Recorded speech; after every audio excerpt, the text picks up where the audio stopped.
Je m'appelle Colin Farrell, et je suis né le 31 mai 1976 à Dublin, en Irlande. Mon histoire est un voyage tumultueux qui m'a mené des rues de Dublin à la gloire hollywoodienne, en passant par de nombreux hauts et bas.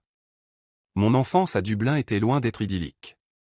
Mes parents, Rita et Eamon Farrell, étaient des gens simples, mais ils ont tout fait pour me donner une éducation solide et des valeurs fortes. Mon père travaillait comme footballeur professionnel pour le club de football de Rover Shamrock, et ma mère était une femme au foyer dévouée. J'ai également une sœur aînée, Claudine, avec qui j'ai toujours eu une relation étroite. Dès mon plus jeune âge, j'ai été attiré par le monde du spectacle. J'adorais jouer des rôles dans des pièces de théâtre à l'école et participer à des compétitions de danse irlandaise. Mon talent précoce m'a valu d'attirer l'attention de mes enseignants, qui ont encouragé mes aspirations artistiques. Cependant, malgré mon amour pour la scène, je n'aurais jamais imaginé que cela deviendrait un jour ma carrière. À l'âge de 17 ans, j'ai quitté l'école pour poursuivre mon rêve d'acteur. Mon premier emploi a été en tant que danseur dans la troupe de danse irlandaise Ballycissangel. C'était une période difficile, et je devais travailler dur pour gagner ma place, mais cela m'a donné l'occasion de me familiariser avec le monde du divertissement. Le tournant de ma vie est survenu lorsque j'ai auditionné pour un rôle dans la série télévisée irlandaise The War of the Button. J'ai décroché le rôle, ce qui m'a permis de me faire remarquer par des professionnels de l'industrie. Après avoir travaillé dans plusieurs productions télévisuelles irlandaises, j'ai décidé de faire le grand saut à Hollywood. Mon premier film américain a été Tigerland en 2000, réalisé par Joel Schumacher. Le film a été un succès critique et a attiré l'attention sur ma performance. Cela a ouvert les portes de l'industrie cinématographique hollywoodienne, et j'ai commencé à enchaîner les rôles dans des films comme Phone Booth en 2002 et Minority Report la même année. Cependant, ma montée vers la célébrité n'a pas été sans son lot de difficultés. J'ai rapidement succombé au piège de la vie nocturne hollywoodienne. L'alcool et la drogue sont devenus une partie intégrante de ma vie, et cela a eu des répercussions sur ma carrière.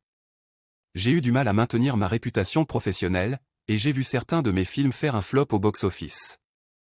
Le point culminant de ma carrière a été ma collaboration avec le réalisateur Terrence Malick sur The New World en 2005. C'était une expérience incroyable de travailler avec un réalisateur aussi talentueux, et cela m'a redonné confiance en moi en tant qu'acteur. Cependant, mes problèmes personnels ont continué à me hanter, et j'ai décidé de faire une pause dans ma carrière pour me concentrer sur ma sobriété. Pendant cette période de réflexion, j'ai réalisé à quel point ma carrière avait été influencée par mes dépendances. J'ai suivi une cure de désintoxication et j'ai entrepris une thérapie pour lutter contre mes problèmes d'alcoolisme et de toxicomanie. C'était l'une des périodes les plus difficiles de ma vie, mais aussi l'une des plus importantes. Après ma sobriété retrouvée, j'ai fait un retour triomphant à Hollywood. Mon rôle dans le film In Bruges en 2008 a été acclamé par la critique, et j'ai reçu un Golden Globe pour ma performance. Cela a été un moment de validation pour moi, prouvant que je pouvais être un acteur talentueux sans dépendre de substances nocives. Ma carrière a continué à prospérer, avec des rôles mémorables dans des films comme Crazy Hat en 2009 et The Lobster en 2015. J'ai également eu l'honneur de jouer le personnage de Percival Grave dans l'univers cinématographique de Harry Potter avec Les Animaux Fantastiques en 2016. En plus de ma carrière d'acteur, j'ai également embrassé d'autres formes d'expression artistique. J'ai commencé à écrire de la poésie et à m'impliquer dans des projets de réalisation. Mon amour pour la musique m'a également conduit à former un groupe de rock, The Colin Farrell Band, où j'ai pu chanter et jouer de la guitare. Ma vie personnelle a également connu des hauts et des bas. J'ai eu 2 fils, James et Henry, de relations précédentes, et j'ai consacré beaucoup de temps à être un père aimant et impliqué. Malheureusement, mes relations amoureuses n'ont pas toujours été couronnées de succès, et j'ai traversé des ruptures douloureuses. Malgré toutes les épreuves que j'ai traversées, je suis reconnaissant pour la vie que j'ai aujourd'hui.